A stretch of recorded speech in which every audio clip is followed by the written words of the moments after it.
আমরা আজকে শিখব মূলত ফাংশন। আচ্ছা,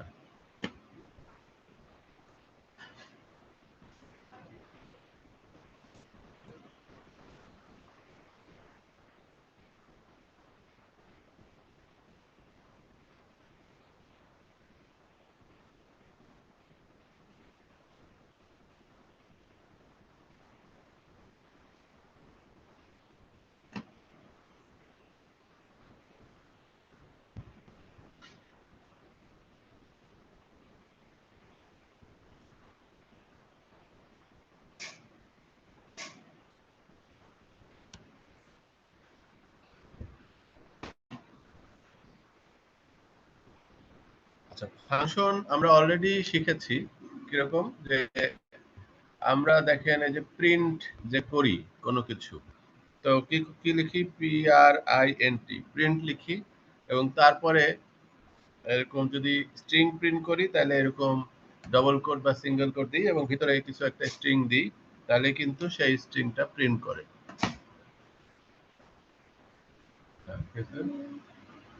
হবে না? তো এই প্রিন্ট আমরা করছি, তাহলে এখানে প্রিন্ট হইলো।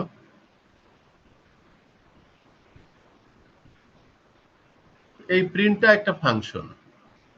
তারপরে আমরা যদি কোনো কিছু লেন মাপি, যে ধরেন আমার নামের লেন কতটুকু, অর্থাৎ কয়টা ক্যারেক্টার আছে, লেন ইকুয়াল টু, ধরেন আমার নামের লেন হলে আমার নাম ভিতরে দিতে হবে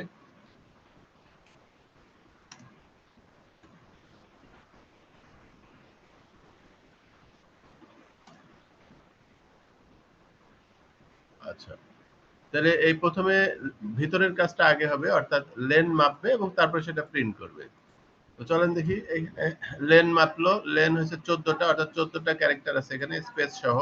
14টা ক্যারেক্টার মেপে দিল এবং এখানে সেটা প্রিন্ট করে দিল।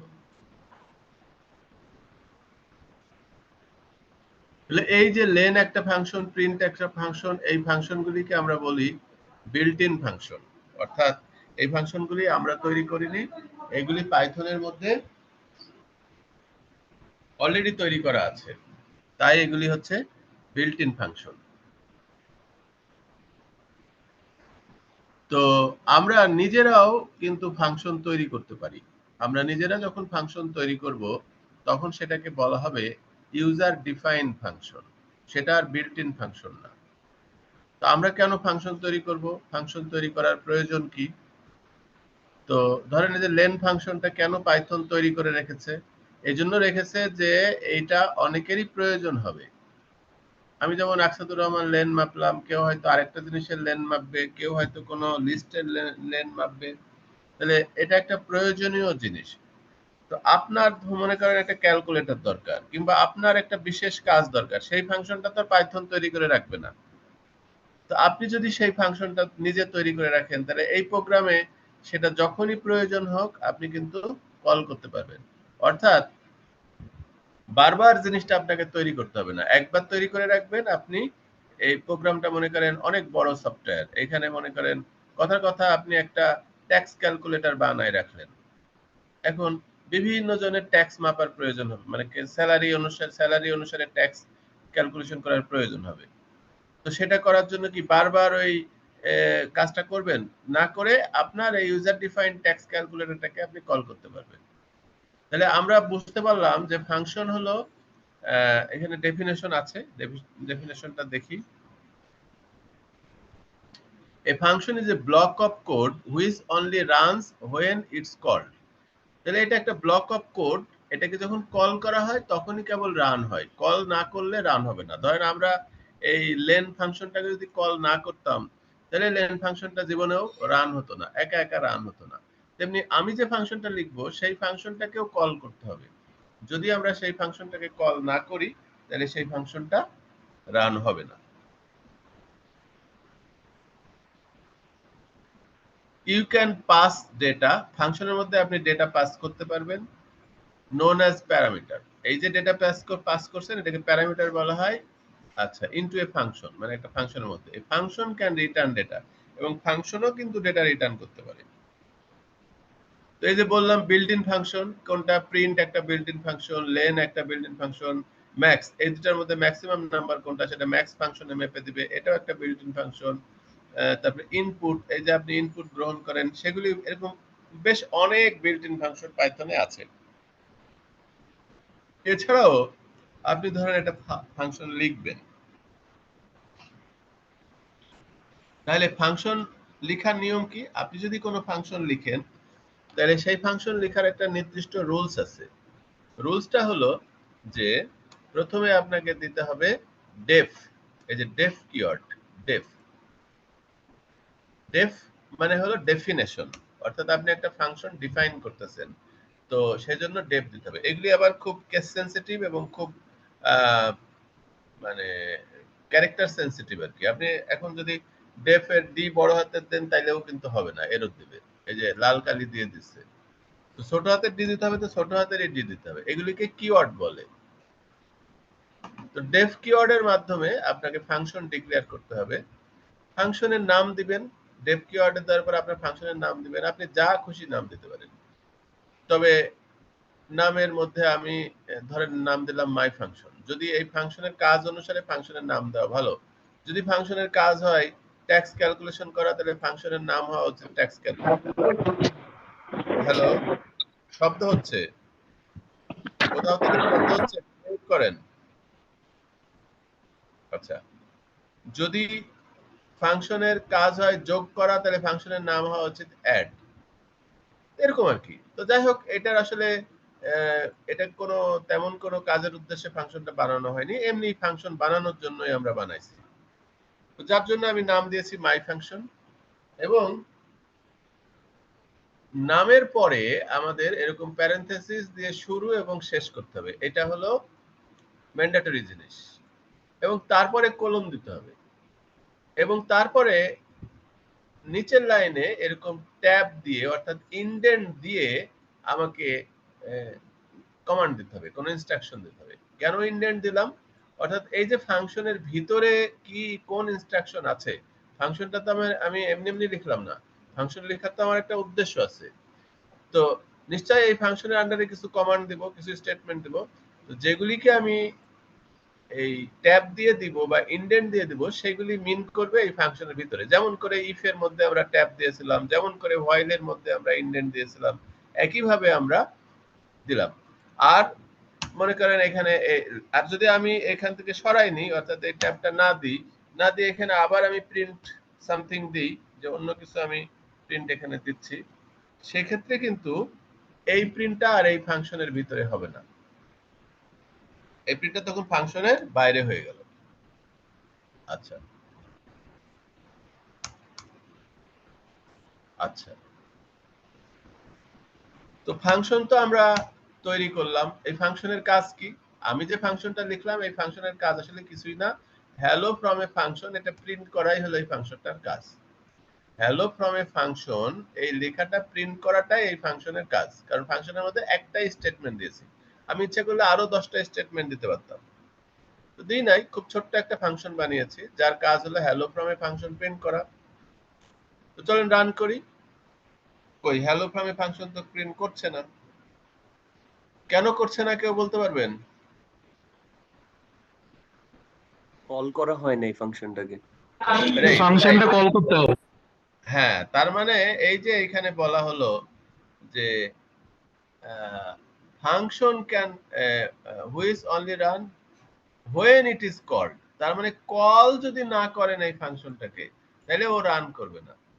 যদি এমনি 1000 বার চালান তাও ওটা রান হবে না, তাহলে এটাকে কল করতে হবে। এটা কেবল আপনি লিখেছেন, লিখলে পারে সেটা কাজ করবে না, এটা যাক একটা কোড ব্লক হিসাবে আপনার এক জায়গায় থাকবে। এবং আপনি যখন কল করবেন, কিভাবে কল করবেন? ফাংশনের নাম ধরে কল করতে হবে। যেমন আপনার নাম যা তাই দিয়েই তো আপনাকে ডাকতে হবে, আমার নাম যা তাই দিয়েই তো আমাকে ডাকতে হবে। তাহলে ফাংশনের যা নাম, সেই ফাংশনের নাম ধরেই আমাকে ফাংশনটাকে, আমরা যখন বিল্ট ইন ফাংশন কল করি তখনও কিন্তু ফাংশনের নাম ধরেই ডাকি। প্রিন্ট ফাংশনের নাম অবশ্যই প্রিন্ট, তাই আমরা প্রিন্ট দিই। এখন ওই ফাংশনগুলি তো আমরা দেখতে পারি না, ওগুলা পাইথনের নিজের মধ্যে আছে, আমাদের দেখার প্রয়োজনও নাই। আর এই ফাংশনটা তো পাইথনের ফাংশন না, এটা তো আমি বানাইলাম, তাই আমি দেখতে পাচ্ছি। আমার ফাংশন আমি তো দেখতে পাবো। তো কল করতে গেলে আমরা কি লিখবো এখানে? এই মাই, এই দেখেন আমি কিন্তু মাই পর্যন্ত লিখলেই এই ফাংশন এখানে চলে আসে। তার মানে কি অলরেডি যে আমি বানাইছি এই পাইচাম সেটা জানে, সেজন্য পাইচাম আমাকে হেল্প করতেছে যে তুমি এটা কল করতে চাও, আমি বললাম হ্যাঁ এটা কল করতে চাও। এখন কিন্তু ফাংশনটা কল হলো, জাস্ট নামটা দিয়ে এই প্যারেনথেসিস দুইটা দিলেই ফাংশনটা কল হয়ে যাবে। তো ফাংশন কল হয়ে গেল, তাহলে এখন রান করি। এখন কিন্তু দেখেন হ্যালো ফ্রম এ ফাংশনটা প্রিন্ট হলো। কেন প্রিন্ট হলো? কারণ ফাংশনটাকে আমি কল করলাম। তো যখন আমার প্রয়োজন তখন আমি ফাংশনটা কল করব। যদি মনে করেন যে আমি দুইবার কল করি, একবার কল করলাম, আবার কল করলাম, ধরেন তিনবার কল করলাম, তাহলে তিনবার এটা প্রিন্ট হবে, তিনবার কল হবে এবং তিনবার এই কাজটা করবে। চলেন দেখি, এই যে তিনবার প্রিন্ট হচ্ছে এবং তিনবার এই কাজটা করছে। একটা মিনিট, আমার এখানে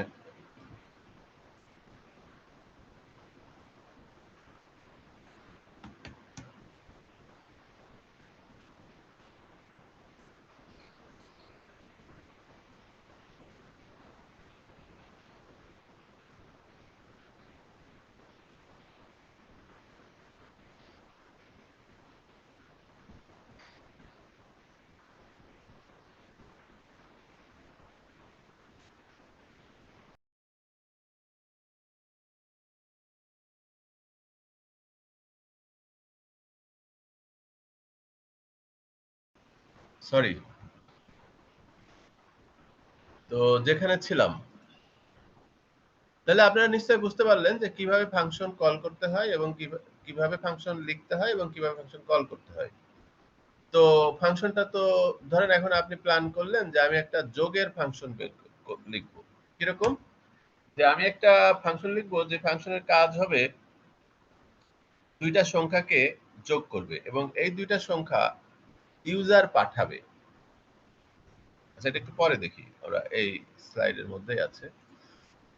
ফাংশনের প্যারামিটারটা পাঠানোটা আগে দেখি। এবার একটা ফাংশন আমরা লিখলাম, ফাংশনের নাম হচ্ছে এই মাই ফাংশনই আছে। এইখানে দেখেন এই ব্র্যাকেটের মধ্যে আমরা একটা ভেরিয়েবল লিখেছি এফ নেম। এটাকে বলে প্যারামিটার। যখন আপনি এই ডেফ এর মধ্যে ফাংশন লেখার পরে এই ব্র্যাকেটের মধ্যে যদি কোনো ভেরিয়েবল লিখেন তাহলে সেটাকে বলে প্যারামিটার। যদি কোনো ভেরিয়েবল লিখেন তার মানে হচ্ছে যে কোনো কিছু এই ফাংশনে পাঠানো হবে, যখন কল করা হবে তখন কোনো কিছু এখানে পাঠানো হবে। তো এখানে দেখেন আমি যখন মাই ফাংশন কল করেছি তখন এমিল এই নামটা কিন্তু আমি দিয়ে দিয়েছি। কেন? কারণ আমি জানি যে এই ফাংশনটাতে একটা প্যারামিটার দিতে হবে। তো তো এমিল দিলাম। এই যে দিচ্ছি এটাকে অবশ্য বলে আর্গুমেন্ট, অর্থাৎ যখন আমি দিই তখন বলা হয় সেটাকে আর্গুমেন্ট, আর যখন রিসিভ করে সেটাকে বলা হয় প্যারামিটার। যদিও আমরা সচরাচর এত গ্রামার মেনটেন করে কথা বলি না, এটাকেও প্যারামিটার বলি, এটাকেও প্যারামিটার বলি, আর্গুমেন্ট সেভাবে বলি না। প্রবলেম নাই, না বললেও কোনো সমস্যা নাই, কিন্তু আপনি এক্স্যাক্টলি গ্রামার মেনটেন করে যদি কথা বলেন তাহলে এইটাকে হচ্ছে প্যারামিটার, এটা হচ্ছে আর্গুমেন্ট। তো যাই হোক, আমরা এখন এই যে প্যারামিটার এখানে আছে, আর আমি কোনো আর্গুমেন্ট যদি না দিই, কল করার সময় যদি আমি বলি যে কোনো আর্গুমেন্ট দিলাম না অথচ এখানে প্যারামিটার আছে, তাহলে এর কাছে ডিরেকশন আছে কি কল করার সময় কিছু আমাকে পাঠাবে, কিন্তু সত্যি সত্যি আমি কিছু পাঠাইলাম না। এক্ষেত্রে কি হবে? এরর দিবে। এই যে এরর দিচ্ছে, অর্থাৎ যদি কোনো আর্গুমেন্ট এই প্যারামিটার থাকে তাহলে অবশ্যই কোনো আর্গুমেন্ট পাঠাতে হবে। তো চলেন এবার পাঠাই। তাহলে এখন আমি একটা স্ট্রিং পাঠাইলাম, তো যা পাঠাবো তাই এই এফ নেমের মধ্যে ঢুকে এই ফাংশনের মধ্যে ঢুকে যাবে। মানে এফ নেম একটা মনে করেন যে বাহন মনে করতে পারেন, সে বাহনের মধ্যে করে ঢুকে এটার মধ্যে, বা প্যাকেট, এই প্যাকেটের মধ্যে ঢুকে এটার মধ্যে ঢুকে যাচ্ছে। আচ্ছা, তো আমি তারপরে প্রিন্ট করলাম গুড মর্নিং এফ নেম, তাহলে কি প্রিন্ট হবে? গুড মর্নিং এমিল প্রিন্ট হবে, যেহেতু আমি এমিল পাঠাচ্ছি। আবার ফাংশনটাকে কল করলাম, তারপরে বললাম তোবিয়াস, তাহলে এখানে পাঠাবে কি তোবিয়াস, এই এফ নেমে তখন যাবে তোবিয়াস, তখন বলবে গুড মর্নিং তোবিয়াস। পরের বার আবার পাঠালাম লিনাস, তখন বলবে গুড মর্নিং লিনাস। চলেন এটা রান করি। Good morning Emil, good morning Tobias এবং গুড মর্নিং লিনাস বলতেছে। তাহলে আপনারা নিশ্চয় বুঝলেন যে প্যারামিটার কি এবং আর্গুমেন্ট কি। আচ্ছা,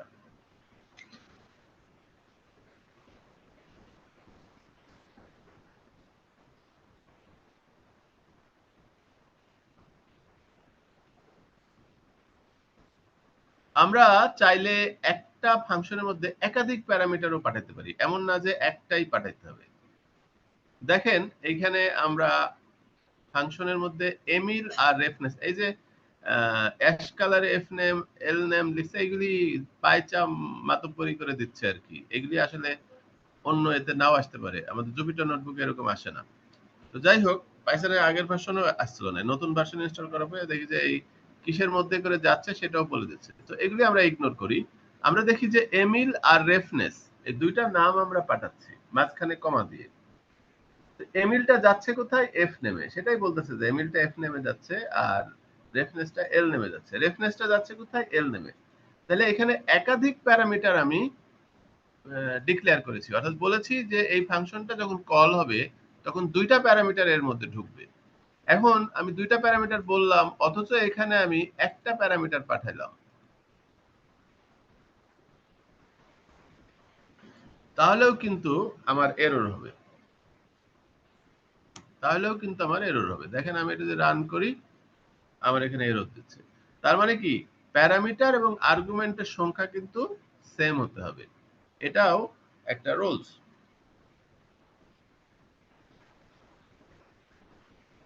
এখন তো সমান, কারণ এমিল আর রেফনেস। তাহলে ফার্স্ট নেমের মধ্যে কি যাবে? এমিল। সিকোয়েন্স অনুসারে যাবে, প্রথমটাই যাবে, দ্বিতীয়টাই যাবে। তাহলে ফার্স্ট নেমে যাবে এমিল, আর এল নেমে যাবে, অর্থাৎ লাস্ট নেমে যাবে রেফনেস। তাহলে প্রিন্ট যদি করি, তাহলে ফার্স্ট নেম, তারপরে স্পেস, তারপরে এল নেম, তাহলে এমিল রেফনেস মাঝখানে একটা স্পেস, এভাবে কিন্তু আমার ফাংশনটা প্রিন্ট করবে। এটা তো ফাংশনটা কল করলাম, ফাংশন কল করে পাঠাইলাম কি? এমিল আর রেফনেস পাঠাবে, প্রিন্ট করবে কি? এমিল রেফনেস। চলেন দেখি, এই যে এমিল রেফনেস প্রিন্ট করছে। তাহলে এখন আমরা কি শিখলাম? যে একাধিক আর্গুমেন্ট কি করে পাঠাতে হয়, একাধিক প্যারামিটার কিভাবে, এখানে দুইটা না, তিনটা, চারটা, পাঁচটা, ইভেন 100টাও আপনি পাঠাতে পারেন।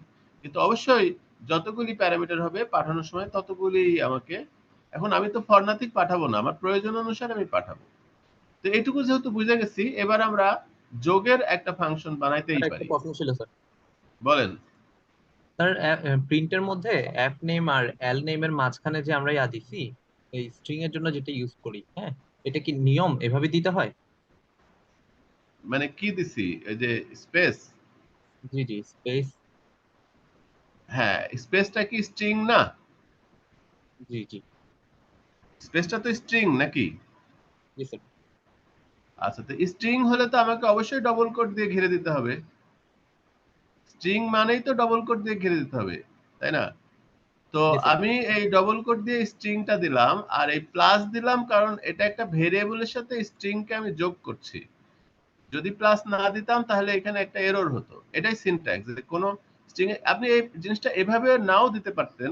আপনি ধরেন যদি এভাবে দিতেন যে এফ নেম কমা, তারপরে একটা স্পেস দিলেন, কমা, তারপরে আপনি এল নেম দিলেন, তবুও কিন্তু হইতো। মানে হচ্ছে যে আমি প্রথমে এফ নেম প্রিন্ট হবে, তারপরে স্পেস প্রিন্ট হবে, তারপরে এল নেম প্রিন্ট হবে। দেখেন। জি জি স্যার, আমরা কমা দিয়ে শিখছিলাম তো প্রথমে, সেজন্য মানে হ্যাঁ, ওটা ক্লাসে ওটা ওটা ওটা তো ওই নিয়ম তো আছেই, যে আপনি কমা কমা দিয়ে আইটেমগুলি প্রিন্ট করতে পারেন। আবার যদি মনে করেন যে আপনি কমা না দিয়ে এখানে তো তিনটা আইটেম হচ্ছে নাকি, এখানে এটা একটা আইটেম, এটা একটা আইটেম, এটা একটা আইটেম। আর যদি আপনি প্লাস দেন, সেক্ষেত্রে আসলে একটা আইটেমই প্রিন্ট হচ্ছে, মানে পুরা সব জিনিসটা মিলাই একটাই হয়ে যাচ্ছে। তো আপনি যেভাবে খুশি দিতে পারেন। তো যাই আর হোক, স্যার আমরা স্পেসের পরিবর্তে ভেতরে কিছু লিখে দিলে, কোনো স্ট্রিং লিখে দিলে, কিসের ভিতরে? মানে স্পেস যেটা স্ট্রিং, এখানে যদি আমরা যদি হ্যাঁ, অন্য কিছু লিখি স্পেসের পরিবর্তে। অন্য কিছু লিখলে অন্য কিছু প্রিন্ট হবে। আমরা তো দুইটা নামের মাঝে স্পেসই জি জি সাধারণত রাখি। নামের মাঝে আপনি কি দিবেন? যদি এরকম দেন তাহলে সেটাই প্রিন্ট হবে। এটা তো যা দিবেন তাই প্রিন্ট হবে। এটা স্ট্রিং প্রিন্ট হচ্ছে। জি বুঝতে স্যার, পেরেছেন? জি জি, থ্যাংক ইউ। কিন্তু ফার্স্ট নেম লাস্ট নেমের মাঝে তো আর আমরা এরকম উদ্ভট জিনিস দিই না। আমরা সাধারণত স্পেস দিই, তাই আমি স্পেস দিয়েছিলাম। তবে আপনি চাইলে হাইফেন দিতে পারেন, যা খুশি তাই দিবেন, যেটাই দিবেন সেটাই প্রিন্ট হবে, সোজা কথা। তো এখন আমরা এই প্যারামিটার পাঠানোর বিষয়টা বুঝে গেছি। স্যার হ্যাঁ, বলেন একটা কোশ্চেন ছিল স্যার, বলেন। সেটা হচ্ছে আমার কোশ্চেনটা হচ্ছে আউটপুট নিয়ে স্যার। আউটপুট তো স্যার এক্স এক্সিস বরাবর আছে, অর্থাৎ আহ, আমাদের এটা কি ওয়াই এক্সিস বরাবর কি লিখতে পারি না? মানে আমার আই মিন আমার কোশ্চেনটা আপনাকে বুঝাতে পারছি, ওইটা হলে আমি কল কি করব?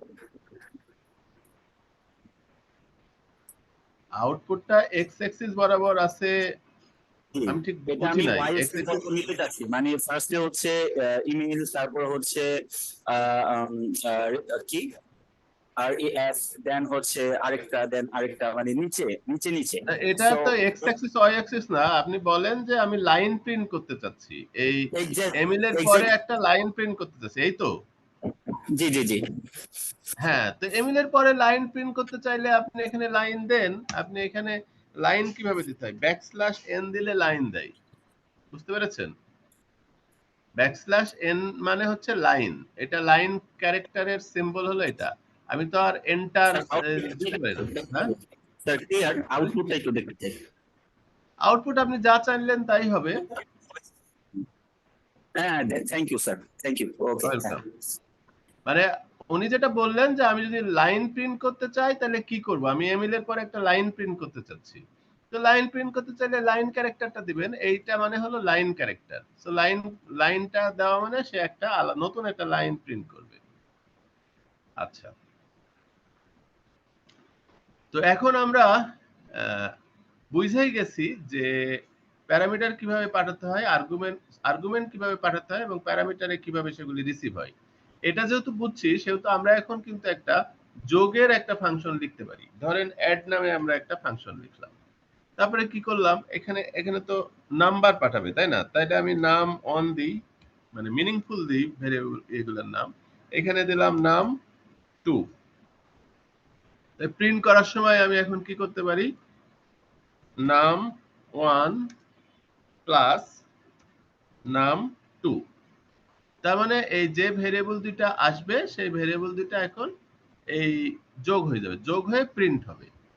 তাহলে আমি যা পাঠাবো, এখানে যদি অ্যাড কে কল করি, অ্যাড কে কল করে আমি যে দুইটা নাম্বার পাঠাবো সেই দুইটা নাম্বারকে সে করে দেবে। এখন 5 দিলাম কমা ধরেন 7 দিলাম, তাহলে 5 আর 7 কত হয়? 12 হয়। তাহলে এই অ্যাড ফাংশনে নাম ওয়ানের মধ্যে 5 যাবে, নাম 2 এর মধ্যে 7 যাবে। তাহলে 5 আর 7 এর যোগ হয়ে 12 এখানে প্রিন্ট করবে। চলেন দেখি। এই যে 12 প্রিন্ট করছে। তো তাহলে এটা একটা যোগের একটা ব্যাপার আমরা কিন্তু করতে পারলাম। এখন আপনি বলবেন যে ঠিক আছে, কিন্তু সার্বজনীন তো হইল না। আমাকে তো 5 আর 7 ফিক্সড করে দিতে হচ্ছে। আমি ইউজারের কাছ থেকে নিব, ইউজার যা দেয় তাই আমি পাঠাবো। অর্থাৎ এখানে ইউজার দিবে আর কি দুইটা সংখ্যা। তো ঠিক আছে, তাহলে চলেন ইউজারের কাছ থেকে নিই। ইউজারের কাছ থেকে নেওয়ার কোড কি? আমরা জানি যে ইউজারের কাছ থেকে নেওয়ার কোড হলো, ধরেন প্রথমে এর মধ্যে একটা সংখ্যা নেই, তাহলে কি করে নিব? ইনপুট, তারপরে ইউজারকে বলবো যে এন্টার এ নাম্বার। এগুলো আমরা দ্বিতীয় ক্লাসে না কোন ক্লাসে যেন দেখেছি, এন্টার এ নাম্বার। তাহলে ইউজার একটা নাম্বার এন্টার করবে। আবার বির মধ্যে মনে করেন আবার ইনপুট দিয়ে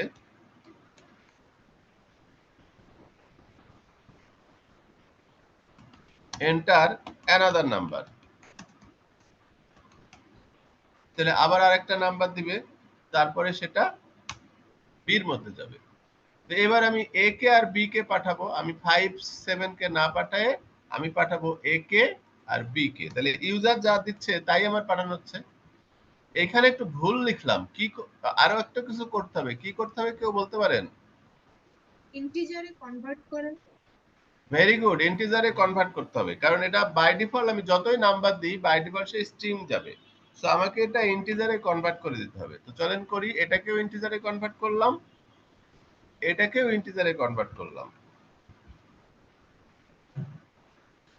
তাহলে ইউজার যে দুটো নাম্বার দিচ্ছে সেই দুটো নাম্বারকে আমি অ্যাড ফাংশনে পাঠাচ্ছি। তো চলেন দেখি এটা রান করি। এবার কিন্তু চাচ্ছে যে একটা নাম্বার এন্টার দাও। তো আমি এখন দিলাম ধরেন 10, তারপরে আবার বলতেছে যে আরেকটা নাম্বার এন্টার দাও। তো এবার আমি দিলাম ধরেন 12, তাহলে 10 আর 12 তে হবে 22।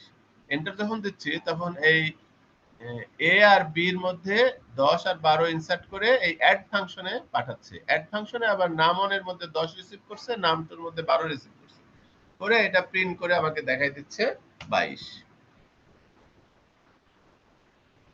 আচ্ছা, এখন বলবেন যে এই ফাংশনটা যে বিভিন্ন জায়গা থেকে ইউজ করা যাবে কিভাবে? কারণ আমার সব কোড তো আর এক পেজে থাকবে না। আমার সফটওয়্যার যদি বড় হয় অনেকগুলি পেজ থাকতে পারে। মনে করেন এখানে আবার আরেকটা পেজ থাকতে পারে। মনে করেন পাইথনের একটা পেজ এখানে আমরা খুলি, পেজের নাম দিলাম মনে করেন টেস্ট, পাইথন ফাইল খুলছি। তাহলে এই টেস্টের মধ্যেও তো আমার কোড থাকতে পারে, কিন্তু আমার এটা তো মেইন ফাংশনে লেখা আছে। তাহলে আমি টেস্টের মধ্যে থেকে আমি মেইনকে কি করে কল করব? যেমন আমি এই মেইন থেকে তো কল করা কোনো ব্যাপার না, আমি নিচে যতই কল করি মেইনের মধ্যেই আছে। সো খুঁজে পাচ্ছে সে যে আমার উপরে নিশ্চয়ই অ্যাড লেখা আছে, কিন্তু এখানে তো আমি অ্যাড ফাংশনকে যদি না লিখি তাহলে এখান থেকে আমি এখানে কিভাবে কল করব? এটা আমাদের একটা প্রশ্ন হইতে পারে। তো ধরেন আমরা এই কল করার কাজটা আমরা এই টেস্টে লিখি। টেস্টের মধ্যে ইউজার থেকে দুইটা নেওয়া হলো এবং অ্যাড কে কল করা হলো। কিন্তু এটা যদি আমি এই টেস্টকে রান দিই, রাইট ক্লিক করে রান টেস্ট, এখন এখানে এটা রান দিলে কিন্তু হবে না, এটা মেইনই রান হবে, কারণ এখানে মেইন আছে। এখানে টেস্ট অবশ্য পাওয়া যাচ্ছে না। রাইট ক্লিক করে আমরা রান টেস্ট করি, টেস্টকে রান দিলাম, তখন বলছে এন্টার এ নাম্বার। ধরেন আমি 10 দিলাম, আবার দিলাম ধরেন 12। এবার কিন্তু এরর দিচ্ছে। কেন এরর দিচ্ছে? কারণ এই টেস্টের মধ্যে অ্যাড নামে কোনো ফাংশন নাই। তাহলে আমার লাভ হইলো কি?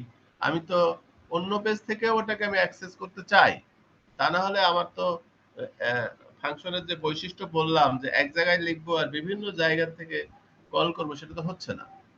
তো এখানে এটা করার জন্য এই মেইনের একটা রেফারেন্স এখানে আনতে হবে। সেই মেইনের রেফারেন্স আনার জন্য আমাদের ইম্পোর্ট নামে একটা কোড লিখতে হবে। ইম্পোর্ট মেইন, MAIN, এই যে ইম্পোর্ট মেইনটা আমাদের লিখতে হবে। এবং এই অ্যাড ফাংশন লেখার আগে বলতে হবে মেইন ডট অ্যাড। তার মানে হচ্ছে যে এই অ্যাডটা আসলে তোমার নিজের কাছে নাই, এই টেস্টের মধ্যে নাই, কোথায় আছে? এই মেইনের মধ্যে আছে। তাই আমি মেইন ডট অ্যাড লিখলাম এবং এখানে আমি ওই লিংকটা দিয়ে দিলাম যে এটা আসলে মেইন ফাইলে খুঁজো। এখন যদি আমি চালাই, তো আমি 10 দিলাম, 12 দিলাম, এখন কিন্তু দেখেন 22 কিন্তু আমার হয়েছে, এখানে আমি রান করেছি। তার মানে আমি টেস্ট ফাংশন থেকে মেইন ফাংশনকে কল করতে পারছি, মেইন পেজকে কল করতে পারছি। তো এরকম ভাবে আমি এখানে যদি আমার 1000টা পেজ থাকে, তাহলে যে কোনো পেজ থেকে কিন্তু এই মেইন পেজকে আমি কল করতে পারছি। তাহলে ফাংশনের যে সুবিধা, এক জায়গায় আমি ডিক্লেয়ার করে রাখবো আর 1000 জায়গা থেকে যে কল করব, যেখানে যেখানে আমার যোগের প্রয়োজন হয় সেখান থেকে আমি কল করতে পারবো, সেটা আপনারা নিশ্চয়ই বুঝতে পেরেছেন। এবং ইম্পোর্ট মেইন, এই যে এর আগে ইম্পোর্ট ম্যাথ দেখাইছিলাম, তখন অনেকেই প্রশ্ন করছিলেন ইম্পোর্ট ম্যাথ মানেটা কি হচ্ছে। মানে ম্যাথ নামে নিশ্চয়ই কোনো একটা ফাইল আছে যেটা আমরা দেখতে পাচ্ছি না, সেই ফাইলটাকে লিংক করতেছে। আসলে আমি যেমন মেইন ফাইলটাকে লিংক করছি, এরকম যত ইম্পোর্ট দিয়ে দেওয়া হবে তত কোনো একটা ফাইল, ওগুলিকে আবার মডিউল বলে, এই যে ফাইলগুলিকে আবার মডিউল বলে। হ্যাঁ, মেইন এখানে একটা মডিউল হিসেবে কাজ করছে। কেন? কারণ এই ক্ষেত্রে তাকে আমি ইম্পোর্ট করছি। তো যাক, এগুলি পরে আরো ভালো বুঝতে পারবেন।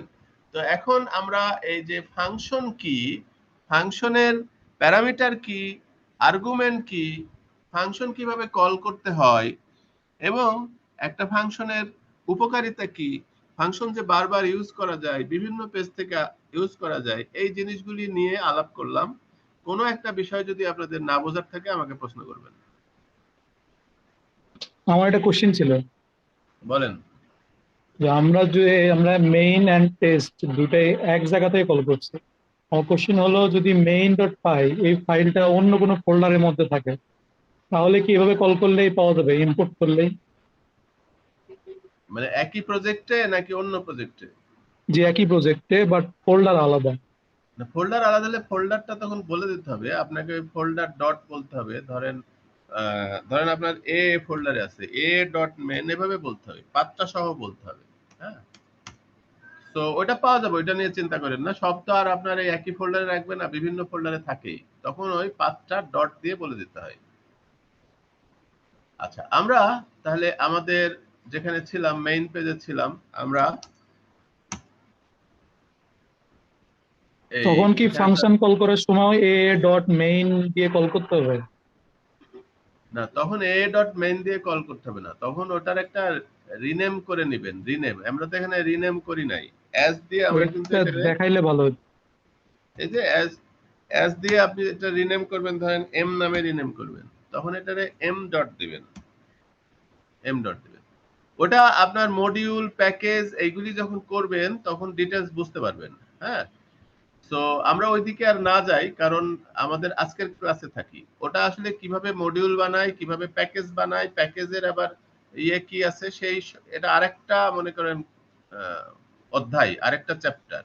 তো আপাতত আমি বললাম যে এই ধরেন আমি এখন মেইন, তখন সেটাকে এরকম করে রিনেম করে নেবেন। রিনেম করে নিলে আমরা এই রিনেমের মধ্যে দিয়ে আমরা কিন্তু করতে পারবো, এখন কোনো এরর দিচ্ছে না। তো আমরা পরের স্লাইডে যাই।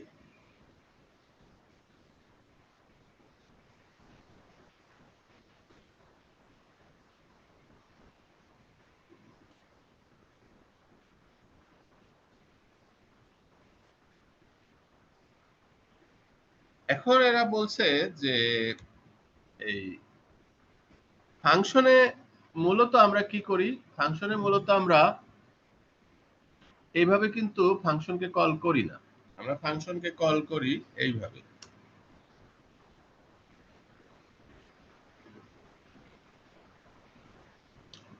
যে ফাংশনে কয়টা প্যারামিটার আছে? তিনটা। এমিল, এই চাইল্ড 3, চাইল্ড 2 আর চাইল্ড 1। তো এটা সিকোয়েন্স অনুসারে এই আর্গুমেন্টগুলি প্যারামিটার রিসিভ করে। তো প্রথমে কি আছে? এমিল আছে, তাহলে এখানে চাইল্ড 3 তে রিসিভ করবে কি? এমিল। তারপর আছে তোবিয়াস, চাইল্ড 2 তে রিসিভ করবে কি? তোবিয়াস। তারপর আছে লিনাস, চাইল্ড 1 এ রিসিভ করবে লিনাস। এটা আমাদের মানে সবসময় আমরা এভাবেই কোনো ফাংশনকে কল করি, সিকোয়েন্স অনুসারে এই আর্গুমেন্টগুলি প্যারামিটার রিসিভ করে। তো এই ক্ষেত্রে আমি তিনটা প্যারামিটার আছে, তাই তিনটা আর্গুমেন্ট পাঠাইছি, তিনটা নাম পাঠাইছি। ওকে,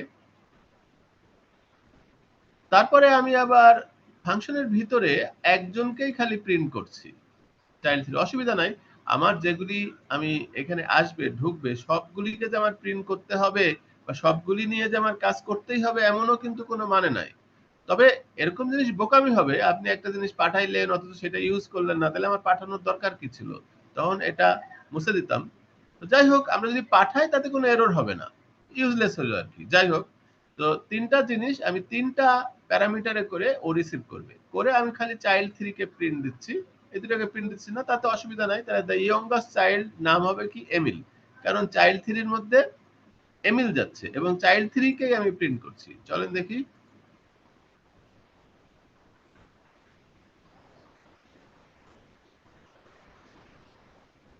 এমিল, তাহলে আমি সিকোয়েন্স টু সিকোয়েন্স, এটার সাথে এটা, এটার সাথে এটা, এইভাবে জেনারেলি হয়। তবে আমি যদি চাই যে আমি প্যারামিটারের নাম উল্লেখ করে পাঠাবো, দেখেন চাইল্ড 1 এ এমিল পাঠাইলাম, এখন কিন্তু চাইল্ড 3 তে এমিল যাবেই না, কারণ আমি যতই সে প্রথমে থাকুক, কিন্তু আমি নাম উল্লেখ করে বলে দিলাম চাইল্ড 1 এর মধ্যে এমিল ঢুকাও, চাইল্ড 2 এর মধ্যে টোবিয়াস ঢুকাও এবং চাইল্ড 3 এর মধ্যে লিনাস ঢুকাও। আমি কিন্তু সিকোয়েন্স চেঞ্জ করে দিয়েছি। চাইল্ড 3 ছিল প্রথমে, চাইল্ড 3 দিয়েছি আমি শেষে, তাতেও কোনো সমস্যা নাই। যখন আমি এরকম প্যারামিটারের নেম উল্লেখ করে পাঠাবো, তখন আমি যে কোনো জায়গায় যে কোনোটাকে লিখতে পারি। আর যদি আমি নেম উল্লেখ করে না পাঠাই তাহলে অবশ্যই প্রথমেরটা প্রথমে, দ্বিতীয়টা দ্বিতীয়, সেভাবে হবে। তো এটাও একটা, এভাবেও কিন্তু আমরা প্যারামিটার এই আর্গুমেন্ট পাঠাইতে পারি। এটা আরেকটা নিয়ম আর কি। জেনারেলি আমরা এই উপরের নিয়মেই পাঠাই সাধারণত। চলেন দেখি, এবার তো চাইল্ড 3 তে পাঠাইছি লিনাস পাঠাচ্ছি, তাই এখানে লিনাস প্রিন্ট হবে। চলেন দেখি, লিনাস।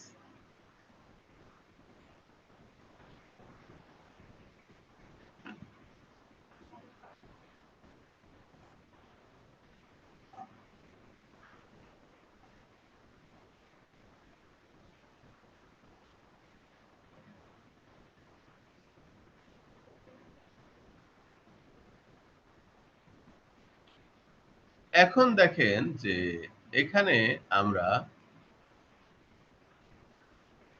ফাংশনের মধ্যে একটা প্যারামিটার দিয়েছি। প্যারামিটারটার নাম কি? কান্ট্রি। তারপরে এই কান্ট্রিটা ভিতরে I am from country name, কান্ট্রিটা প্রিন্ট করবে আর কি। তাহলে আমি যখন ফাংশনটা কল করব তাহলে অবশ্যই আমাকে কান্ট্রি প্রিন্ট করা, এই কান্ট্রি পাঠাইতে হবে।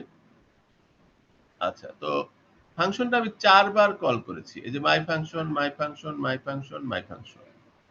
তো প্রথমে কান্ট্রি পাঠাইছি সুইডেন, তাহলে এখানে সুইডেন ঢুকবে, ঢোকার পরে বলবে আই অ্যাম ফ্রম সুইডেন। তারপরে পাঠাইছি ইন্ডিয়া, তাহলে ইন্ডিয়া ঢুকবে, বলবে আই অ্যাম ফ্রম ইন্ডিয়া। তারপরে কিন্তু কোনো কান্ট্রি পাঠাই নাই। তারপরে আবার পাঠাইলাম ব্রাজিল। তাহলে কি এটা কি করবে? এখানে এসে কি করবে বলেন?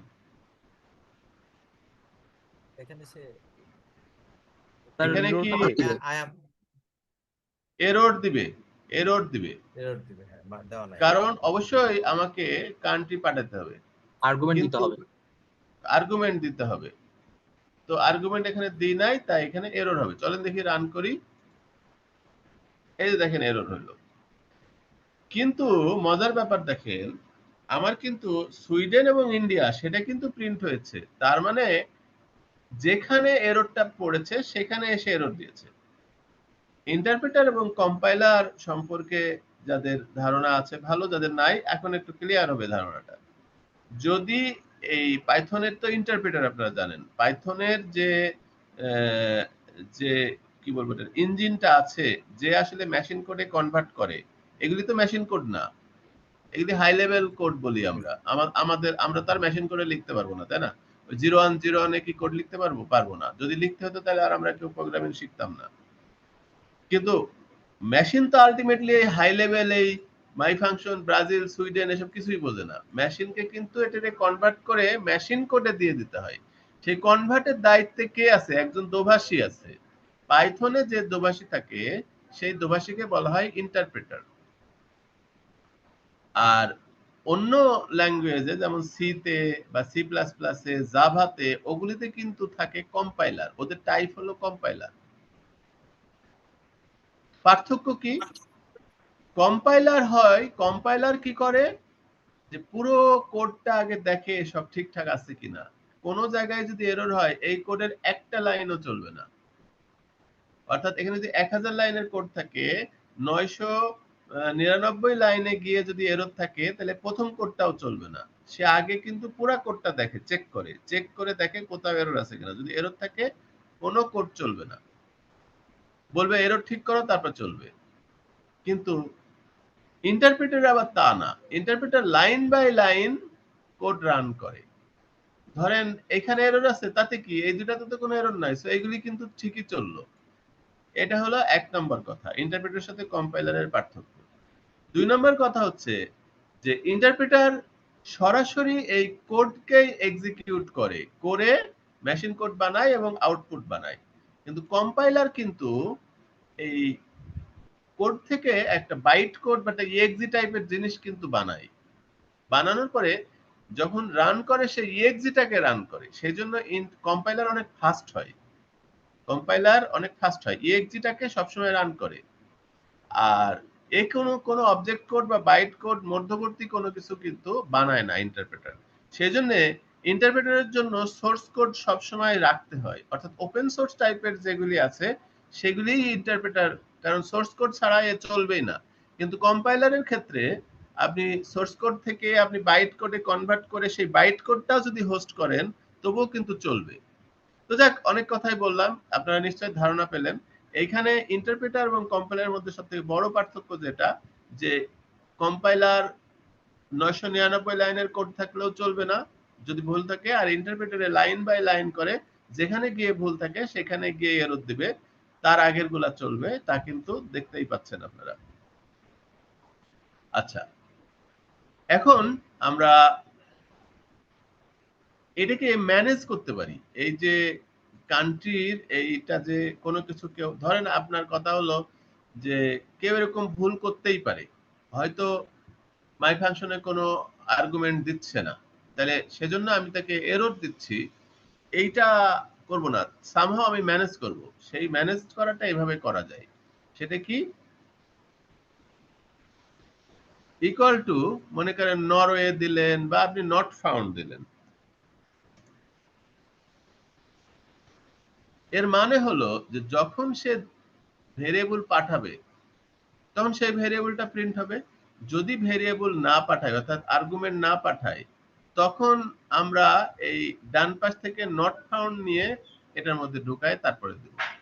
তাহলে এখানে আমরা পাঠাচ্ছি না, তাহলে এখানে নট ফাউন্ড লেখাটা কান্ট্রির মধ্যে ঢুকবে, ঢুকে এখানে নট ফাউন্ড প্রিন্ট হবে। চলেন দেখি, এই যে নট ফাউন্ড প্রিন্ট হবে। তাহলে আমরা এই এররটাকে ম্যানেজ করলাম কিভাবে? এই যে নট ফাউন্ড লিখে বা কোনো কিছু দিয়ে। সো এভাবে আমরা ইচ্ছা করলেই ডিফল্ট প্যারামিটার বলে, এগুলিকে বলে ডিফল্ট প্যারামিটার। হ্যাঁ বলেন। স্যার আমরা যদি ম্যানেজ না করি নট ফাউন্ড, এর আগে যখন কোডটা রান করেছিলাম তখন sir I am from Brazil এই লাইনটা আসেনি স্যার। আসে এটা নাই? কি? হ্যাঁ আসে নাই। এটা কি কারণ আগের লাইনটা স্টপ হয়ে যাওয়ায় কি বাকি কোডটা রান করবে না স্যার? না। শুধু আপনার ইন্ডিয়া গাড়ি চলতে চলতে যদি ইঞ্জিন বন্ধ হয়ে যায়, তারপরে কি আর গাড়ি চলবে?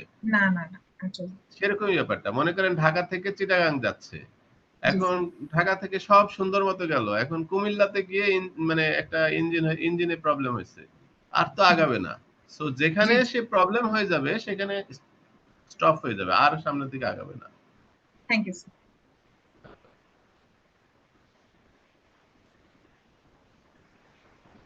তাহলে ডিফল্ট প্যারামিটারের মাধ্যমে আপনি এভাবে ম্যানেজ করতে পারেন।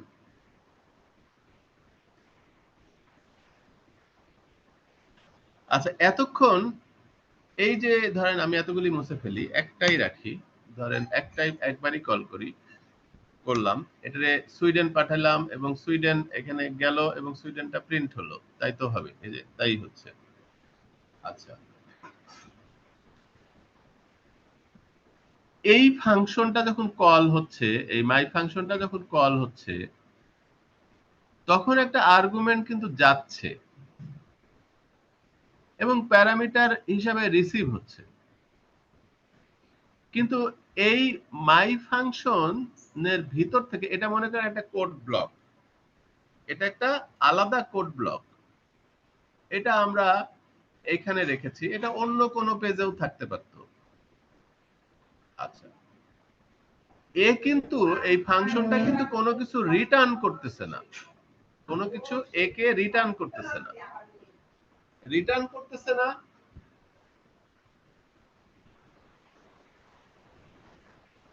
তার কারণ হচ্ছে যে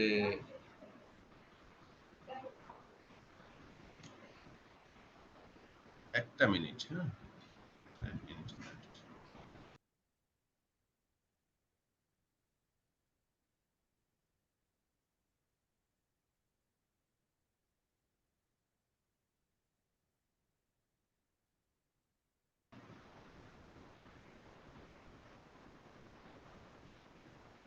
জি, তাহলে কোনো কিছু রিটার্ন করতেছে না। কেন বললাম রিটার্ন করতেছে না? রিটার্ন যদি করে তাহলে এই যে ফাংশনটা যেখানে কল হয়েছে সেখানে কোনো ভেরিয়েবল দিলে, ধরেন এখানে আহ, আমি একটা ভেরিয়েবল এক্স দিলাম, এক্স এর মধ্যে আমি ইকুয়াল টু দিলাম, তাহলে এই মাই ফাংশন যদি কোনো কিছু রিটার্ন করতো তাহলে এক্স এর মধ্যে এসে ধরা পড়তো। চলেন আমরা এক্স কে প্রিন্ট করি।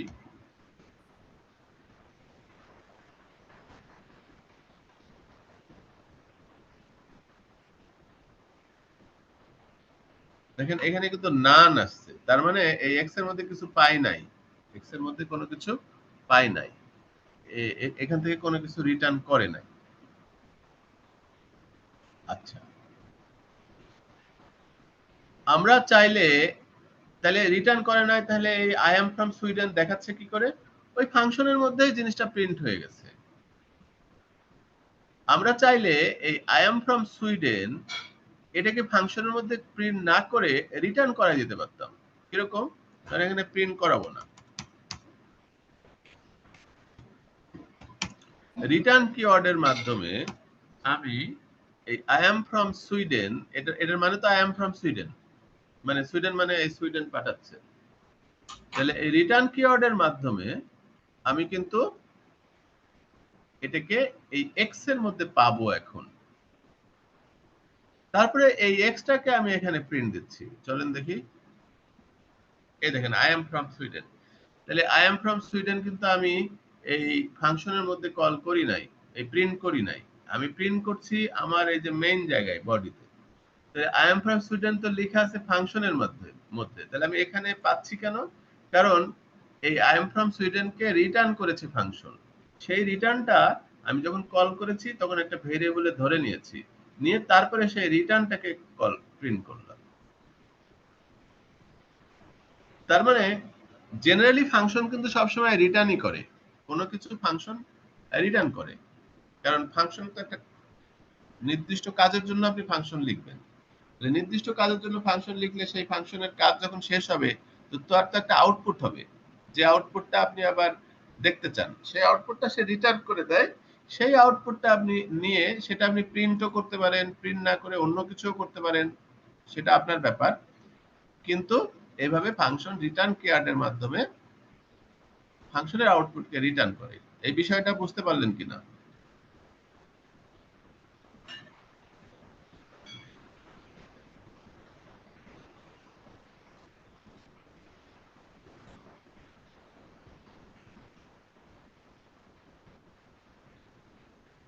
আচ্ছা, আমরা এখানে যেমন ধরেন একটা ফাংশন লিখেছি মাই ফাংশন, সেই মাই ফাংশনের ভিতরে কোনো কিছু প্রিন্ট হচ্ছে না, বরং মাই ফাংশনের ভিতরে যে জিনিসটা যাচ্ছে সে জিনিসটা 5 দিয়ে গুণ হচ্ছে। তারপরে যখন আমি প্রিন্ট করলাম, এই যে প্রিন্ট করার পরে এই প্রিন্টের ভিতরে কিন্তু আমি মাই ফাংশনকে কল করেছি, মাই ফাংশনটা কলই হয়েছে আমার প্রিন্টের ভিতরে, তাহলে তারপরে আমি কিন্তু আর্গুমেন্ট হিসেবে 3 পাঠিয়েছি। তাহলে কি হবে? এইখান থেকে আমি যে সিলেক্ট করলাম এইটুকু রেজাল্ট কি হবে? এইটুকু রেজাল্ট হবে এখানে 3 যাবে, 3 এর সাথে 5 গুণ হবে, 3 5 15 হবে, সেই 15 আবার রিটার্ন করে ফেলবে, সেই রিটার্নটা নিশ্চয়ই এটার আউটপুট হবে, এই মাই ফাংশনের আউটপুট হবে, সেটা আমি একটা ভেরিয়েবলে ধরে নিতে পারতাম, ধরে নিয়ে সেই ভেরিয়েবলটা প্রিন্ট করতে পারতাম, আবার সরাসরি আমি আউটপুটটাকেই প্রিন্ট করে দিচ্ছি, সেখানে কোনো ভেরিয়েবলে ঢুকাচ্ছি না, তাই আমরা প্রিন্ট মাই ফাংশন 3 দিচ্ছি। তাহলে এখানে আমার কি প্রিন্ট হবে? এখানে প্রিন্ট হবে 3 5 15, এখানে আবার আমি 5 পাঠাচ্ছি, তাহলে 5 যাবে, 5 5 25, এখানে আবার আমি 9 পাঠাচ্ছি, তাহলে 9 যাবে, 5 9 45। চলেন দেখি রান করি। 15 25 এবং 45, 15 25 এবং 45 আলাদা আলাদা ভাবে একই ফাংশনে আমি 3 5 এবং 9 পাঠাচ্ছি, এবং রিটার্ন কিওয়ার্ডের মাধ্যমে এই ফাংশনটার যে এক্সপ্রেশন আছে সেটার মাধ্যমে যে জিনিসটা তৈরি হচ্ছে সেই জিনিসটা আমাকে রিটার্ন করে দিচ্ছে, সেই রিটার্নটা আবার আমি এখানে প্রিন্ট করে পেয়ে যাচ্ছি। রিটার্ন করার মেকানিজমটা বুঝতে পারলেন কিনা? স্যার আবার একটু রিপিট করবেন। আচ্ছা, রিটার্ন করার ব্যাপারটা হলো যে একটা ফাংশন যেমন কোনো কিছু রিসিভ করে, যেমন ধরেন এই যে প্যারামিটারের মাধ্যমে কোনো কিছু যেমন রিসিভ করে, ফাংশনের কার্যকলাপ শেষে সে যে কোনো কিছু আবার যার কাছ থেকে আসছে এই প্যারামিটার তার কাছে আবার পাঠিয়ে দিতে পারে, সেটাকে আমরা বলি রিটার্ন করা। যেমন এই ক্ষেত্রে মাই ফাংশনটা এক্স এর ভিতরে করে কোনো ভ্যালু ফাংশনের মধ্যে ঢুকাবে, যেমন ধরেন আমরা যদি 3 পাঠাই তাহলে 3 এক্স এর মধ্যে করে ফাংশনে ঢুকবে, তাহলে 3 এর সাথে 5 গুণ হলে কত হবে? 3 এর সাথে 5 গুণ হলে হবে 15, এই 15 আবার রিটার্ন হবে। কোথায় রিটার্ন হবে? যেখানে ফাংশনটা কল হয়েছে, এখানে কল হয়েছে, এখানে রিটার্ন হবে। তো আমি সেই রিটার্নটাকে যদি আবার প্রিন্ট করে দিই, প্রিন্ট মাই ফাংশন, তাহলে যেটা এই মাই ফাংশনের রিসিভ করবে, এখানে এটা কিন্তু মাই ফাংশন রিসিভ করছে। মাই ফাংশন পাঠাচ্ছে 3, এক্স এর মধ্যে যাচ্ছে, এখান থেকে আবার 3 5 15 হচ্ছে, ফাংশন আবার 15 রিটার্ন করছে, এ আবার রিসিভ করছে। তার মানে শুধু যে ফাংশনই রিসিভ করে তা না, ফাংশনও কোনো কিছু পাঠায়, যে কল করে বা যেখান থেকে কল করে সেখানে সেই জিনিসটা রিসিভ হয়। তো ফাংশন যদি কোনো কিছু পাঠায় আউটপুট হিসাবে, সেটা সে রিটার্ন কিওয়ার্ডের মাধ্যমে পাঠাবে, অর্থাৎ রিটার্ন লেখার পরে সেই আউটপুটটা লিখে দিবে। তো এখানে রিটার্ন লেখার পরে এই আউটপুটটা লিখে দিল। তাহলে এখানে 3 5 15 চলে যাবে, কোথায় যাবে? যেখান থেকে কল হয়েছিল সেইখানে। তো আমরা যদি এরকম ভাবে না করে আমরা এরকমও করতে পারতাম যে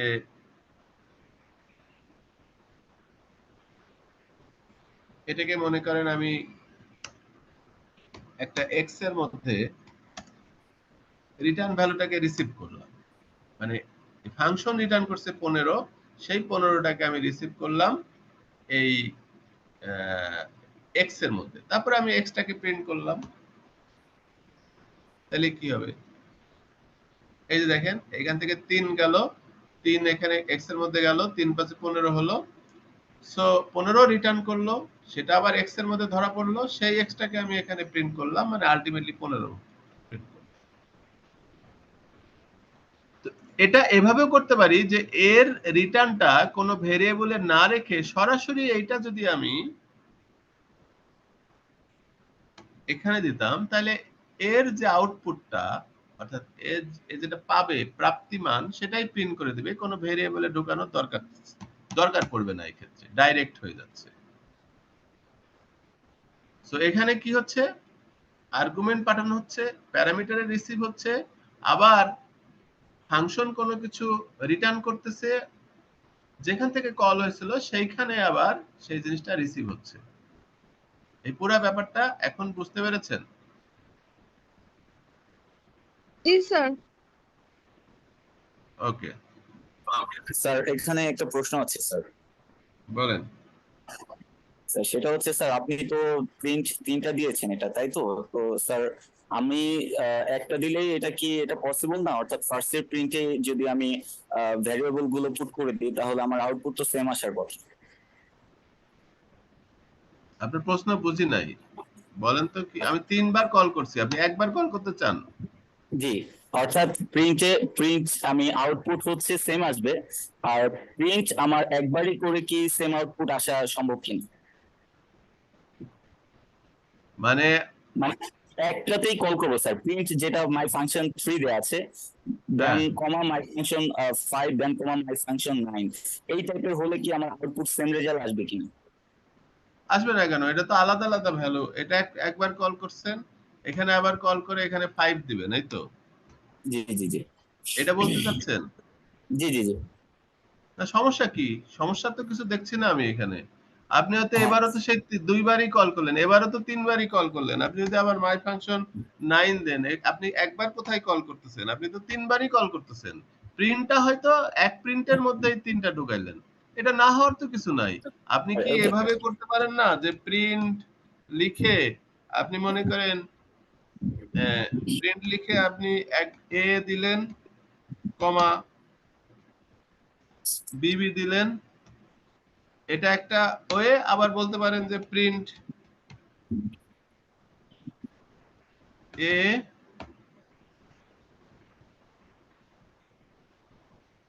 আবার দিতে পারেন প্রিন্ট বিবি। এটা আর এটা সেম কথা না?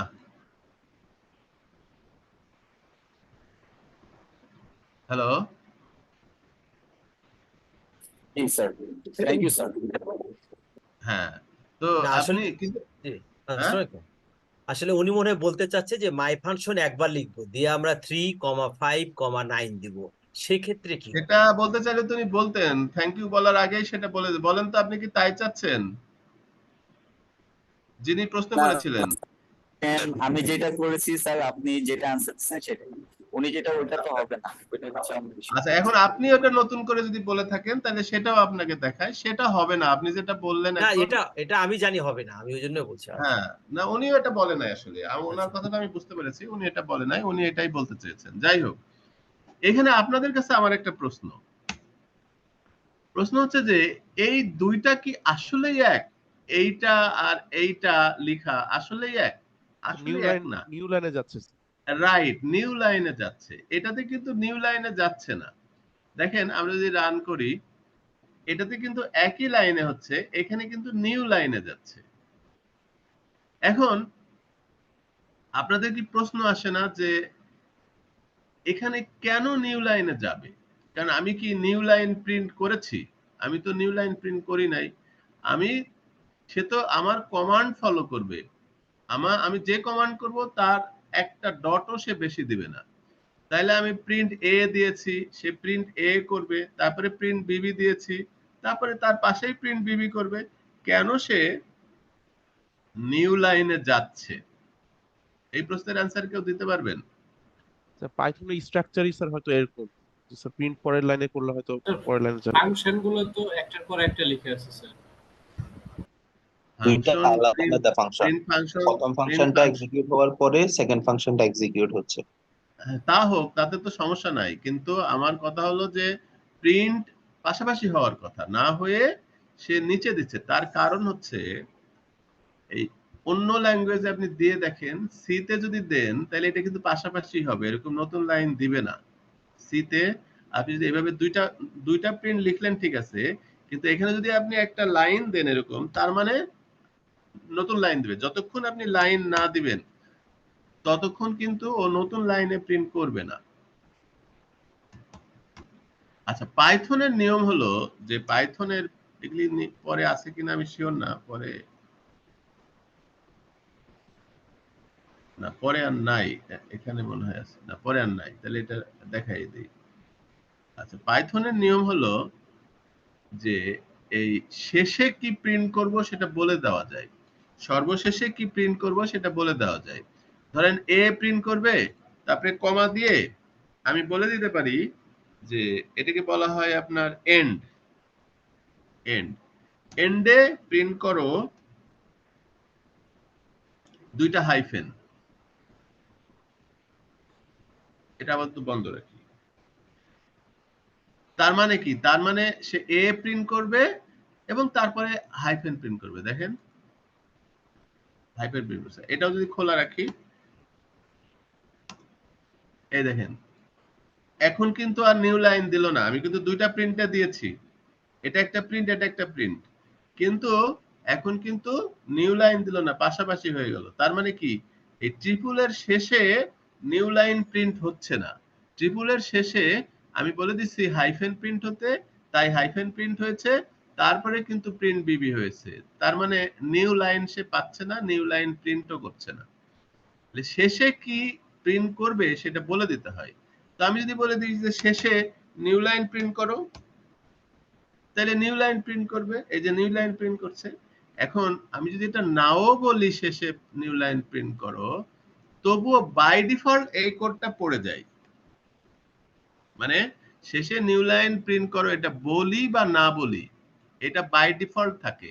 মানে সে একটা গিফট করে নিউ লাইন। এই কোডটুকু আমি লিখলেও যা করবে, না লিখলেও তাই করবে। অর্থাৎ বাই ডিফল্ট নিউ লাইন একটা সে প্রিন্ট করে শেষে। স্যার এটা কি প্রিন্ট ফাংশনটার একটা প্যারামিটার হিসেবে যাচ্ছে, যেটা ডিফল্ট হিসেবে দেওয়া? হ্যাঁ, ডিফল্ট এন্ড একটা প্যারামিটার। তো এন্ড প্যারামিটার ডিফল্ট যাই হচ্ছে এই নিউ লাইন, এটা পাইথনের নিয়ম। তো যেহেতু এন্ড প্যারামিটারে নিউ লাইন যায়, তাই আপনি এখানে কিছু না দিলেও এন্ড প্যারামিটারে ডিফল্ট নিউ লাইন যাচ্ছে, তাই একটা করে নিউ লাইন প্রিন্ট হবে এবং সেটা নিচেরটা নিচে প্রিন্ট হবে। এইটা পাইথনের বৈশিষ্ট্য। কিন্তু আপনি যদি ওটাকে ওভাররাইট করেন যে এন্ড ফাংশনে তো বাই ডিফল্ট নিউ লাইন যায়, কিন্তু আমি নিউ লাইন যাওয়াতে চাই না, আমি এন্ড ফাংশনের মধ্যে এরকম স্পেস চাই, তখন কিন্তু দেখেন সে কিন্তু আর নিউ লাইন প্রিন্ট করছে না, স্পেসই প্রিন্ট করছে। কারণ আপনার ওই বাই ডিফল্ট যে নিউ লাইন সেটাকে ওভাররাইট করে আপনি স্পেস বলে দিচ্ছেন। আশা করি বুঝতে পেরেছেন।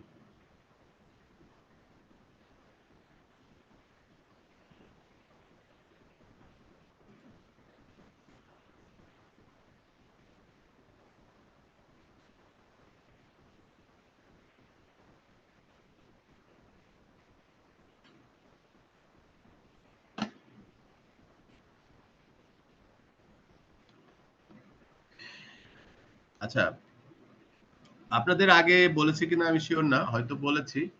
আমার একটা চ্যানেল আছে, হ্যাঁ, এখানে এই যে এই ইউটিউব চ্যানেল আছে, এই লিংকটা আমি এখনই আপনাদের এতে গ্রুপে দিয়ে দিচ্ছি।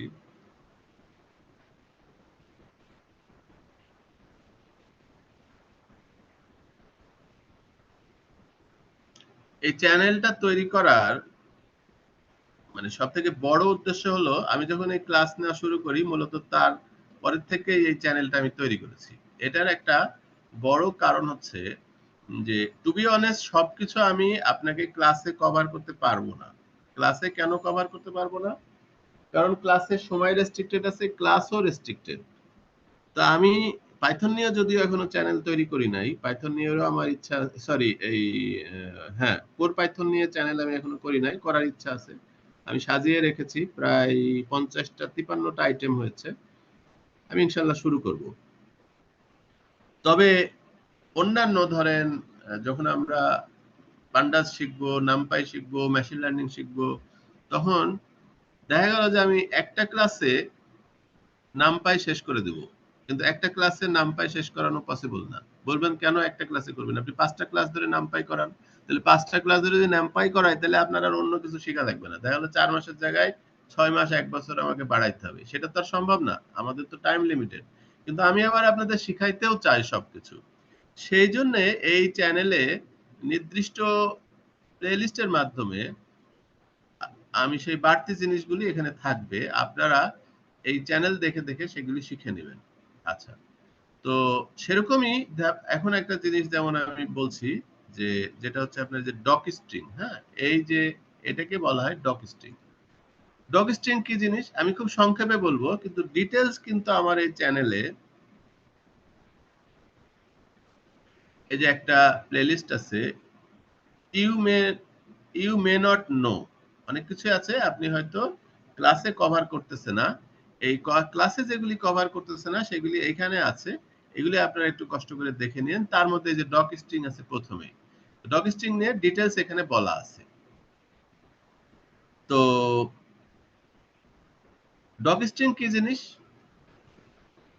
যখন আমরা কোনো ফাংশন লিখি বা কোনো মেথড লিখি, তখন সেই ফাংশন এবং মেথডের লেখার নামের পরে পরেই যখন এরকম করে কমেন্ট লিখে, এটা তো একটা comment, pure comment, multiline comment. আপনারা তো মাল্টিলাইন কমেন্ট শিখেছিলেন। মাল্টিলাইন কমেন্টে এইভাবে 3টা সিঙ্গেল কোট বা ডবল কোট দিয়ে শুরু হয়, 3টা সিঙ্গেল কোট বা ডবল কোট দিয়ে শেষ হয়, মাঝখানে অনেকগুলি লাইনের লেখা হয়। কিন্তু একটা রুলস আছে, ফাংশনের নাম লেখার পরে পরেই যদি এই কমেন্টটা লিখেন তাহলে সেটা শুধু কমেন্ট না, কমেন্টের পাশাপাশি এটাকে ডক স্ট্রিং নাম হয়। এটা যদি আপনি এখানে না লিখে যদি মনে করেন আপনি এখানে লিখেন, এখানে লিখেন, তাহলে কিন্তু এটা ডক স্ট্রিং হইল না। আপনাকে লিখতে হবে ফাংশনের নামের পরে পরেই লিখতে হবে, সাথেই লিখতে হবে, এটা তাহলে ডক স্ট্রিং। এবং এটা নির্দিষ্ট ট্যাব থাকবে, এরকম ইন্ডেন্ট থাকবে। এই ডক স্ট্রিংটা আসলে কি ফায়দা দিচ্ছে আমাদের, কি সুবিধা দিচ্ছে?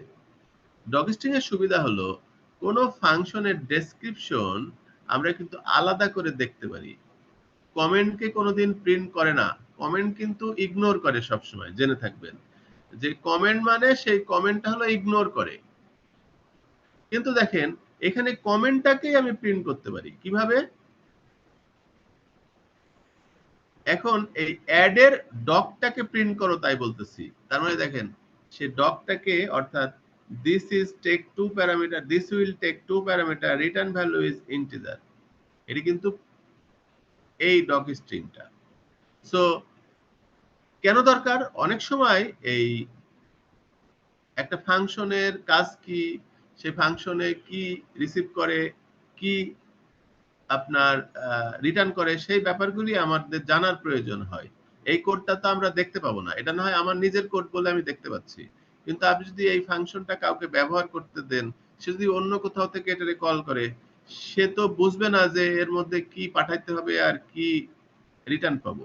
তো তাকে একটা ডিরেকশন দেওয়ার জন্য এভাবে ডক স্ট্রিং লিখতে হয়, এবং সে কিন্তু ডক স্ট্রিংটা এভাবে প্রিন্ট করে দেখতে পারে। আশা করি ডক স্ট্রিং এর ব্যাপারটা আপনারা বুঝতে পেরেছেন।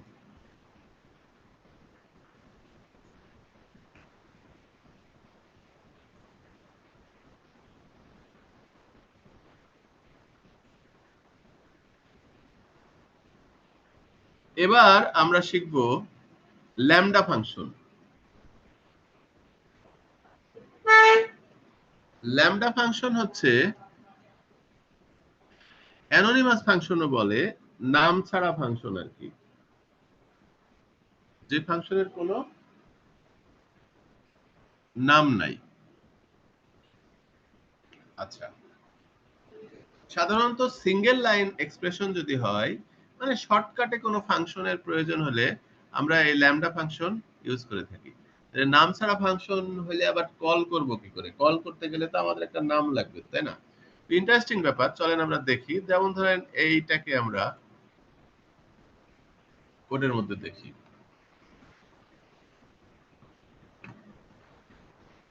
এখানে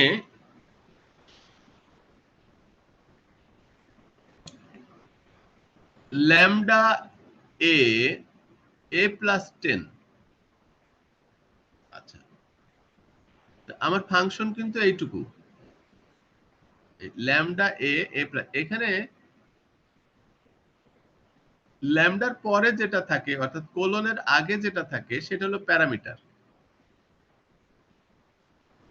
আর কোলনের পরে যেটা থাকে সেটা হলো এক্সপ্রেশন। মানে এটাকে যদি আমি ল্যামডা ফাংশন না লিখে কোনো নেম ফাংশন লিখতাম, তাহলে ডেফ মনে করেন এ নাম দিলাম, দেওয়ার পরে আমি এখানে এ পাঠাইলাম প্যারামিটার হিসেবে, তারপরে কোলন দিলাম, তারপরে এন্টার দিলাম, তারপরে এখানে এ প্লাস 10 লিখতাম, তখন তার এটা ল্যামডা ফাংশন হইতো না, কারণ এই ফাংশনটার নাম আছে এ।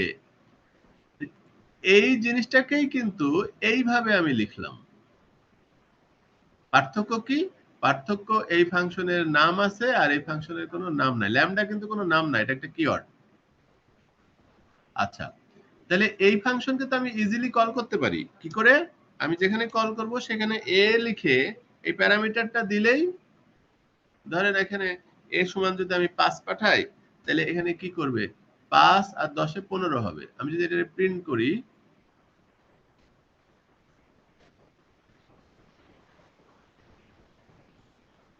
তাহলে 5 যাবে, 5 আর এখানে অবশ্য রিটার্ন করতে হবে। এই 5 আর 10 এ রিটার্ন করে এখানে 15 প্রিন্ট হবে। বন্ধ রেখে 15 প্রিন্ট হচ্ছে। এটা আমাদের স্বাভাবিক ফাংশন, অর্থাৎ নাম সহ ফাংশন। আমরা এখন এটারে বন্ধ করে দিলাম, দিয়ে আমরা এই একই কাজ ল্যামডা ফাংশনের মাধ্যমে করছি। তাহলে যেহেতু এর কোনো নাম নাই, তাই পুরো ফাংশনটাকে একটা ভেরিয়েবলে রাখতে হয়। যেহেতু এই ল্যামডা ফাংশনের কোনো নাম নাই, তাই পুরো ফাংশনটাকে একটা ভেরিয়েবলের মধ্যে রাখতে হয়। রাখলাম এক্স এর মধ্যে। এখন সেই ভেরিয়েবলের ভিতরে প্যারামিটারটা দিতে হয়।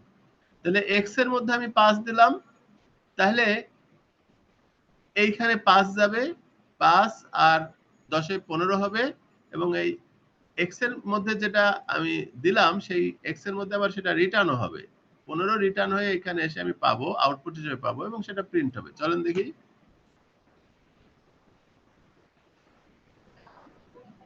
এখন আপনি বলবেন যে এইটা আমার জানার দরকার নাই, কারণ এই ঝামেলা মার্কা জিনিস আমি করব না। আমি সবসময় এমন করেই করব, আমার ল্যামডা ফাংশন আমি ইউজ করব না। আপনার কথায় যুক্তি আছে, আপনি করেন না, কিন্তু মানুষে করলে সেটাও তো আপনাকে বুঝতে হবে। আপনি যদি ধরেন কেউ একটা কোড লিখছে, আপনি তখন মাথা চুলকাইতেছেন, এটা তো বুঝি না, তাহলে তো হবে না। সেই জন্য আপনাকে ল্যামডা ফাংশনও শিখতে হবে। আপনি লিখেন আর না লিখেন, মানুষ এভাবে লিখতে পারে। লিখলে আপনি বুঝবেন যে এটা আসলে এই যে ভেরিয়েবলের মধ্যে স্টোর করা হচ্ছে, সেই ভেরিয়েবলটার ভিতরে প্যারামিটার দিলেই আমার ল্যামডা ফাংশন কল হবে। ল্যামডা ফাংশনে কিন্তু সিঙ্গেল লাইন হতে হয়, এক্সপ্রেশন কিন্তু এরকম আরেক লাইনে দিতে পারবেন না, এটাকে সিঙ্গেল লাইন ফাংশনও বলা হয়।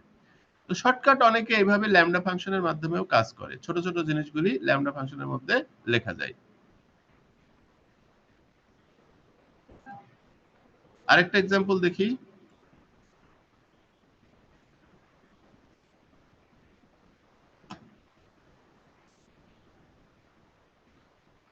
এখানে দেখেন আমার প্যারামিটার আছে, এই পুরা ফাংশনটাকে আমি এক্স এর মধ্যে রাখলাম, প্যারামিটার পাঠালাম তিনটা, 1 2 3, এখানে এ বি সি এর মধ্যে যাবে, তাহলে 5 6 আর 2 যাবে, সবাইকে যোগ করলাম, 5 আর 6 11 আর 2 13, তাহলে এটা রেজাল্ট কত হবে 13। তো এইটাকে যখন আমি কল করলাম এই ফাংশনটাকে, তখন এক্স এর ভিতরে প্যারামিটার গুলি দিলাম এবং 13 কিন্তু আউটপুট হিসাবে এখানে প্রিন্ট হবে।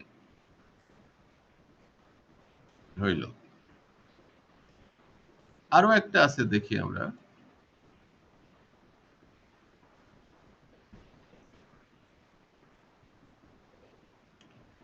এখানে দেখেন যে একটা কিউব বানানোর, এটা ল্যামডা ফাংশন না, এটা হলো আমার নরমাল ফাংশন, যেখানে আপনার একটা কিউব বানানো হচ্ছে। কি করে, মানে কিউব বানানো মানে কিউব করা হচ্ছে, 5 কে পাঠাচ্ছি, 3 বার 5 কে গুণ দিচ্ছে, দিয়ে রিটার্ন হচ্ছে, তাহলে 5 5 এ 25, 5 5 125, এই 125 কিন্তু এখানে দেখেন প্রিন্ট হলো।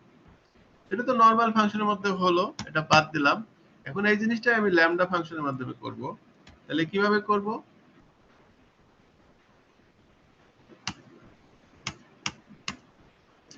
ল্যামডা ওয়াই, তার মানে 5 এখানে যাবে, 5 কে 5 বার হবে। এবার আমি ভেরিয়েবলের নাম দিয়েছি ল্যামডা কিউব। সবসময় যে এক্সি ভেরিয়েবলের নাম দিতে হবে তার তো কোনো মানে নাই। ল্যামডা কিউবের ভিতরে আপনি 5 পাঠাইলেন, এই 5টা এখানে যাবে, 125 কিন্তু এখানে রেজাল্ট হিসেবে আসবে।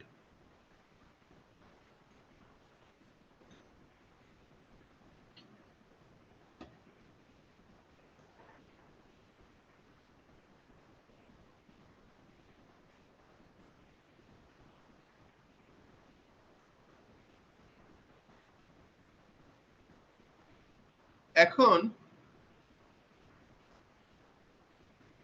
আমরা দেখব ম্যাপ ফাংশন। ম্যাপ ফাংশনও একটা built in function. Map function কি কাজ করে সেটা আমরা দেখব। আছেন তো নাকি? হ্যাঁ আছেন। মাঝে মধ্যে হাই সাই না পেলে এটা একটা অফলাইন অনলাইনে ক্লাসে এটা একটা সমস্যা, মনে হয় ডিসকানেক্টেড হয়ে গেলাম আমি। তো ম্যাপ ফাংশন যেটা করে, যে ধরেন আমার এখানে একটা ফাংশন লেখা আছে, যে ফাংশনের কাজ হলো আপনি কোনো একটা স্ট্রিং পাঠাবেন এখানে, সেই স্ট্রিং এর লেন মেপে দিবে। তো ধরেন আমরা যদি এটাকে বন্ধ রাখি আপাতত, আমরা যদি ধরেন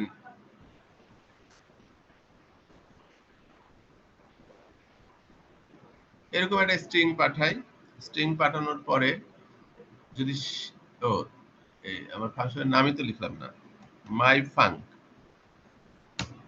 ফাঙ্ক লেখার পরে মাই ফাঙ্কের মধ্যে এরকম একটা স্ট্রিং পাঠালাম। তো মাই ফাঙ্কের মধ্যে স্ট্রিংটা যাবে, কি দিয়ে যাবে? এ দিয়ে যাবে। তবে এর লেন মাপে, লেন মেপে যা হয় ভ্যালু সেটারে রিটার্ন করবে। তো মাই ফাঙ্ক আবার সেটারে ধরবে, রিটার্ন ভ্যালুটাকে ধরে আবার এখানে প্রিন্ট হবে। তাহলে কত প্রিন্ট হবে? এখানে 7 প্রিন্ট হচ্ছে। কেন 7 প্রিন্ট হচ্ছে? কারণ হচ্ছে যে এটা 7টা ক্যারেক্টার আছে, 1টা 2টা 3টা 4টা 5টা 6টা 7টা। তো আমি বললাম যে এরকম আমি 1000টা পাঠাইতে চাই, 1000টা জিনিসের আমি লেন মাপতে চাই। তাহলে আপনি এখন কি করবেন? 1000 বার কল করবেন, মাই ফাংশন এত, মাই ফাংশন অমুক, মাই ফাংশন অমুক। সেটা না করে আপনি মনে করেন সেই 1000টা আইটেম একটা টাপলের মধ্যে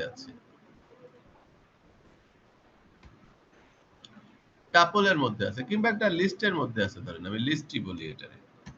এরকম করলে তো সেটা লিস্ট হয়ে গেল, তাই না? তো আমি 1000টা দিলাম না, এখানে 3টা দিলাম। এই 3টা আইটেমের আপনি লেন পরিমাপ করবেন। তাহলে জেনারেল নিয়ম ছিল কি 3 বার ফাংশনটা কল করা এবং 3 বার এটাকে পাঠানো। ম্যাপ ফাংশন কি করলো? ম্যাপ ফাংশন যেটা বললো যে তোমার 3 বার কল করা লাগবে না, তুমি ওই লিস্টটা দাও আর তোমার ফাংশনের নামটা দাও। আমি সবগুলোর করে নিয়ে এসে তোমাকে আরেকটা লিস্ট দিব, আরেকটা অবজেক্ট দিব, সেটাকে লিস্টে কনভার্ট করলেই পাবা। আচ্ছা, বিষয়টাকে রান করে দেখি, তারপরে আমি বোঝাচ্ছি। তো রান করলাম, এইখানে দেখেন অ্যাপেল, ব্যানানা, চেরি তিনজনেরই কিন্তু লেন মেপেছে। অ্যাপেলের লেন কত? 1 2 3 4 5, এই যে 5 দিয়েছে। ব্যানানার লেন কত? 6, 6 দিয়েছে। চেরির লেন কত? 6, 6 দিয়েছে। তো এই লিস্টের প্রত্যেকটা আইটেমের লেন মাপার জন্য আমাকে কিন্তু আলাদা আলাদা করে 3 বার ফাংশনটা কল করা লাগলো না। ম্যাপকে বললাম, ম্যাপ ফাংশন তুমি আমার লিস্ট নাও আর আমার ফাংশনের নাম নাও, এই ফাংশনের নাম নাও। তুমি এই ফাংশনের মধ্যে আমার লিস্টের প্রত্যেকটা আইটেমকে পাঠাও, পাঠায় তুমি আমাকে সবগুলির অ্যান্সার একসাথে দাও। অর্থাৎ ধরেন আপনি কাপড় ইস্ত্রি করেন, কাপড় ইস্ত্রি করলে আপনার কাছে মনে করেন 100টা কাপড় আছে, তো আপনি আলাদা আলাদা করে একটা একটা করে ইস্ত্রি করতেছেন।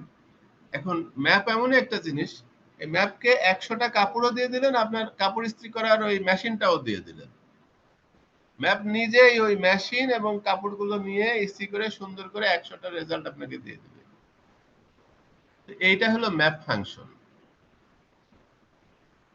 একটা প্রশ্ন আছে বলেন। স্যার, এক্স এর ভ্যালুটা কি স্যার লিস্ট হয়ে আসছে নাকি আমরা লিস্টে কনভার্ট করে নিছি? যেহেতু না, এখানে লিস্ট লিস্টে হয়ে কনভার্ট, আসছে না, লিস্ট হয়ে আসছে না। আমরা এই যে এখানে লিস্টে প্রিন্ট করার জি আগে জি লিস্টে কনভার্ট কনভার্ট করছি। করছি। তো এক্স এর ভ্যালুটা একটা অবজেক্ট ভ্যালু হিসাবে আসছে। যদি আমরা এখানে লিস্টে কনভার্ট না করতাম, তাহলে দেখেন আপনি যা দেখতেন তা বুঝতেন না, হিবিজিবি একটা জিনিস দেখতে পাইতেন। এই যে হিবিজিবি একটা জিনিস, এটা একটা অবজেক্ট বলে। তো এটা আমার বোঝার চেষ্টা করারও দরকার নাই, এটাকে আমি লিস্টে কনভার্ট করে নিয়ে তারপরে আমি প্রিন্ট করব। অথবা যদি আমি এখানে লিস্টে কনভার্ট না করি, তাহলে আমার এখানে কনভার্ট করে এক্স এর মধ্যে ঢুকাবো। আর স্যার লিস্টটা কি ম্যান্ডেটরি নাকি অন্য কোনো, সে আমি সেটেও নিতে পারতাম? সেটে নিলে তো এর মধ্যে ডুপ্লিকেট থাকলে তো সেটা তো দেখাইতো না। ধরেন অ্যাপেল আর ব্যানানা চেরি ডুপ্লিকেট হয়ে গেছে, সেটা নিলে কি দুইটা দেখাতো না একটা দেখাইতো? না, বলেন। একটাই দেখাইতো না স্যার। আমি জাস্ট এমনি জানতে চাইলাম যে হ্যাঁ, লিস্টটা সেটা ফিক্স আপনি, কিনা। এটা তো আপনি করতেছেন, কি বলে, এটা তো আপনি কনভার্ট করতেছেন। তো জি আপনি এই অবজেক্টটাকে যদি আমরা সেটে কনভার্ট করি, জি তাহলে হবে, না হওয়ার তো কিছু নাই। জি আমি কনভার্ট যে কোনো কিছুতেই করতে পারি, সেটাও করতে পারি, লিস্টেও করতে পারি, কিন্তু ইন্টিজারে তো আর হবে না। ইন্টিজার তো একটা ভ্যালু, মানে ফরম্যাট ঠিক থাকলে আমি যে কোনো কিছুতেই কনভার্ট করতে পারি। স্যার একটা প্রশ্ন আছে, 5 6 দেখালো। বলেন। টাপল করা যাবে স্যার? টাপলেই তো ছিল, আমি তো লিস্ট করলাম। জি টাপল জি করা যাবে কিনা? জি। না যাওয়ার তো কিছু নাই, কেন করা যাবে না?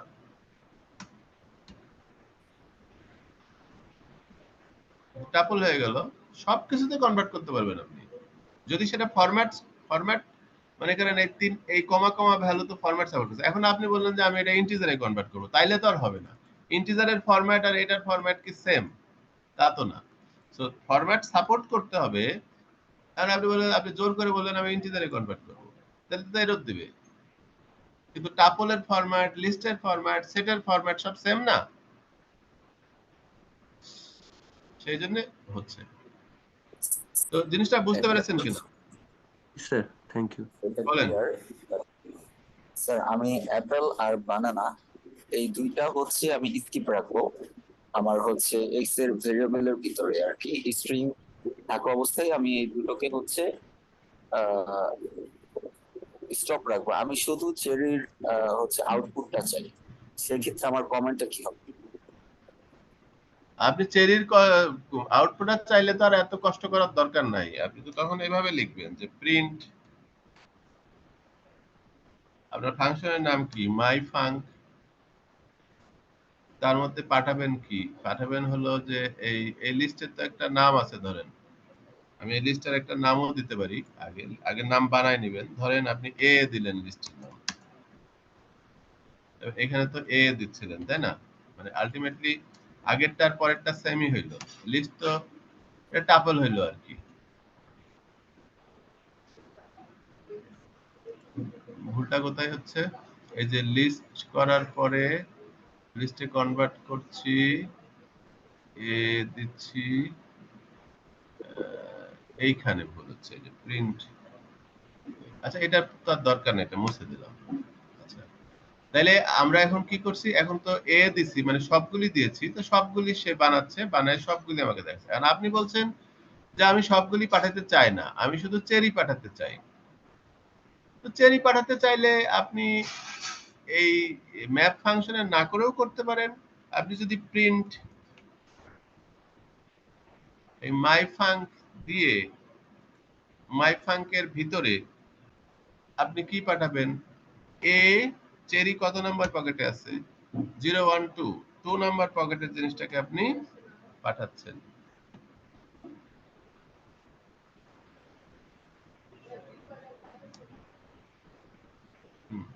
একটা মিনিট আসেন ভাই, আবার ভাবে আসেন। তাহলে এইখানে আমাদের এই শুধু চেরিটা যাচ্ছে, চেরিটা মাই ফাংশনে যাচ্ছে, চেরিটা প্রিন্ট হচ্ছে।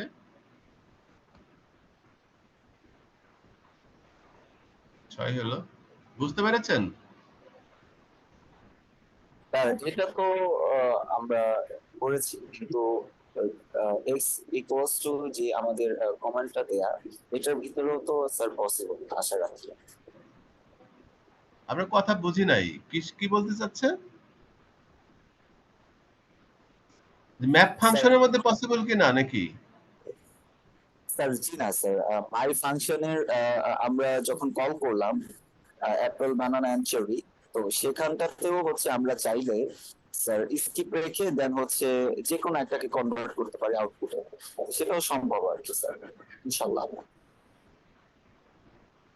তো আপনি তো জানেনই, তাহলে তো সম্ভব। মানে আপনি কি কোনো স্টেটমেন্ট দিচ্ছেন না প্রশ্ন করতেছেন? আমি বুঝি নাই আসলে। মানে একটা হচ্ছে যে, আচ্ছা ছাড়েন আমি একটু বলি, আমি তো ঠিকমতো বুঝতে পারতেছি না কথা। একটা হচ্ছে যে এটা একটা ওয়ে, আরেকটা ওয়ে আমি যেটা একটু অনুমান করছি আপনি কি বলতে চাচ্ছেন, সেটা হচ্ছে আপনি হয়তো বলতে চাচ্ছেন যে আগের বার তো আমি এই পুরো জিনিসটা বা এই এটা আমি এই ম্যাপ ফাংশনে দিলাম, দেওয়ার পরে আমি তো সবাইকে দিলাম, পেলাম।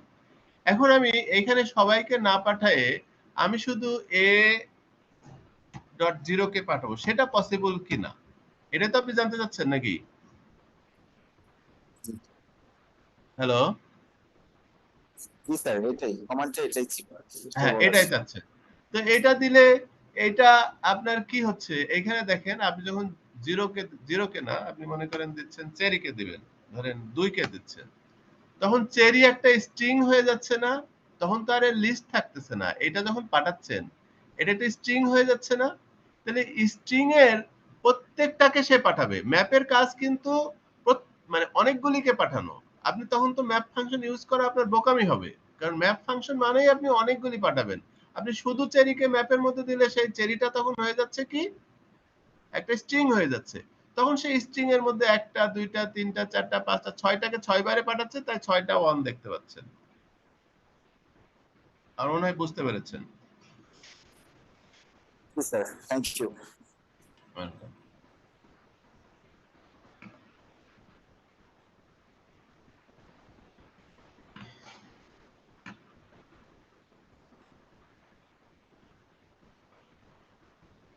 আরেকটা ফাংশন আছে ফিল্টার। ফিল্টার আবার এক কাঠি উপরে। ধরেন এখানে ফিল্টার না, আগে ম্যাপই লিখি, আগে ম্যাপ ফাংশনটাই করি। তাহলে এটার মানে কি? এটার মানে হচ্ছে যে এই লিস্টটাকে কাছাকাছি নিয়ে আসি, এখানে নিয়ে আসি।